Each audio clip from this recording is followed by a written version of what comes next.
Hello, and welcome back to another episode of the Pinnacle Fraudcast, part of our Effective Advice series. I'm Keith Thomas, Chief Information Security Officer here at Pinnacle. With us today is Treasury Management Analyst Amelia Odell. Welcome, Amelia. Thank you. Today we're going to talk about the state of fraud with some startling statistics and how you can help identify and be more aware of fraud. Hi, Amelia. Hi. How's it going? It's going well. Thank you. Good. Thank you for having me. So, fraud, big topic. I hear there's many different numbers floating around in the news, but what are your thoughts on what's going on in fraud lately? You know, I've been in the business for 40 years, and it's just a nonstop growth. And in the last report that we've seen, that's over $485 billion globally in losses, with $151 billion in the United States.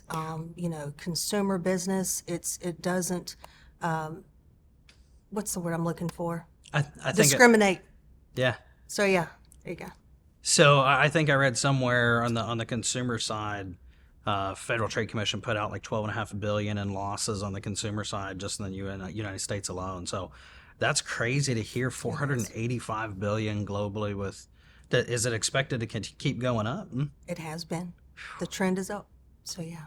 You know, a lot of times when we talk about fraud, it happens every day, right? It's what we generally say is it's not if, it's when and how much. You know, we can put things out there to help protect against it, but what are you seeing? Who's getting hit by a lot of this fraud? I would say, well, in my world, I work mainly with business entities, and we're seeing 80% of business entities reporting fraud attempts. Not always the losses, but the attempts. So it again, like I said earlier, it really doesn't discriminate. We're seeing a lot of individuals, we're seeing a lot of businesses, and more importantly, it's changing the ways of the attack that we're seeing that is highly concerning. So it's a continuous education. Yeah.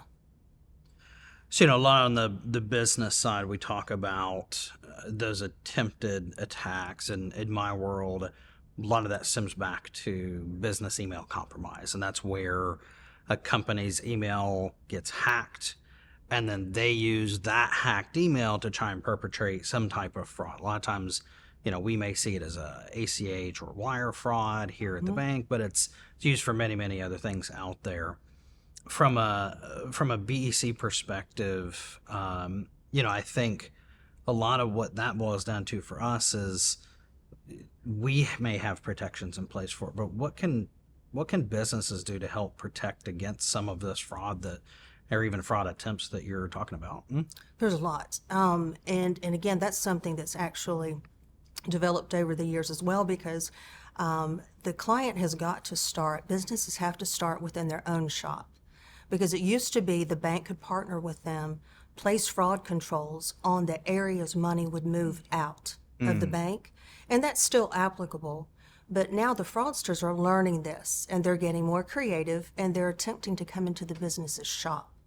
So with that being said, it's extremely important for them to make sure they consistently review their practices, use their dual controls, make sure their system of record with respect to receivables, payables are consistently in a process defined such that when you get that information initially, you've got a record to go back to in case you feel like there's some type of fraud attempt coming in. You're questioning anything, you've got a system of record to go back to.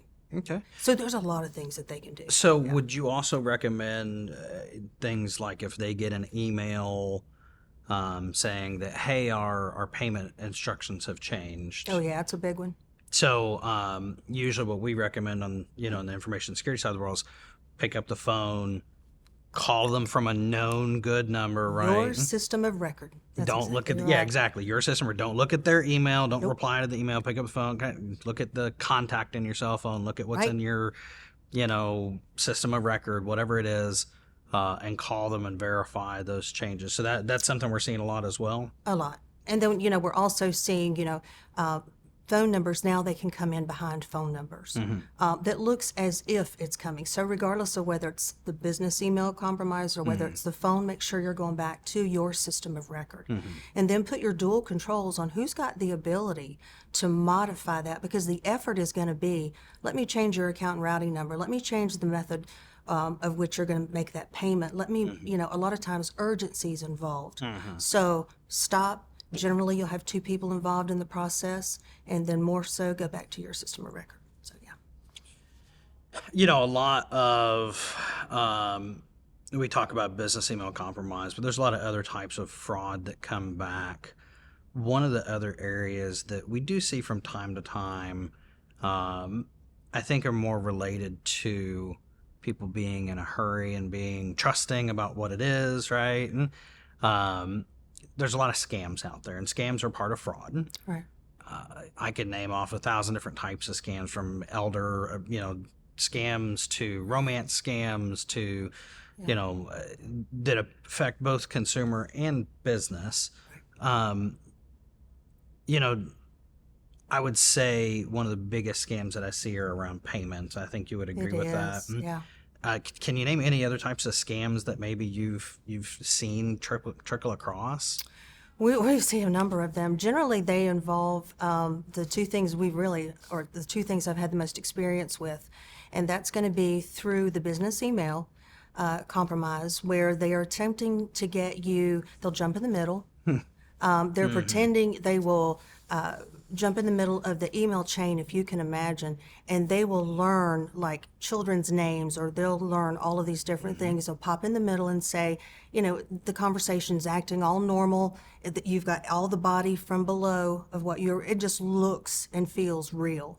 But now they're a scammer trying to get you, again, to move the money out and change the direction of it, obviously to them. Yeah. So, yeah. Yeah, and we see a lot of that. So what kind of things do you recommend, help to protect against fraud in general? Education, which we offer, by the way. We're happy to sit down and partner with the whole team just to make sure that they understand, it's not just in partnership with the bank. Yes, we can protect you from check fraud. Yes, we can protect you from electronic drafting or wire activity. And we've got some things on our end that we'll partner with you on. However, such as what you do in the IT world, but on your end, let's talk about where you can get nailed. Let's talk about the fact that they're trying to get you to click on a link. They're trying to get you to move money out. So know your flags, know your bells, know your whistles, and have a process for that, and make sure that everybody's aware of that process.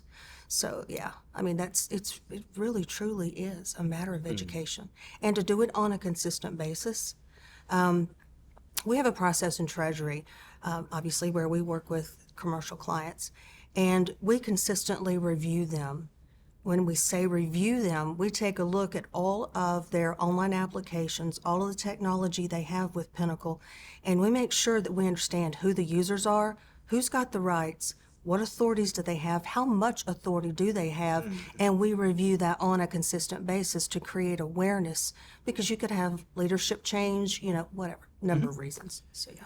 I believe there's some outside sources if people would like as well. Small Business Administration, the FTC, entities like that also have some great advice and guidance on fraud and how to protect yourself as well. I think there are some other good resources that probably could be followed, right? No, definitely. The FBI has got a website where you can go out and look for scam alerts and what's currently happening and so on and so forth. So, yeah. Awesome. Well, this has been some great information. I really appreciate you being here today. Thank you so much. For more information, please visit pnfp.com/fraud.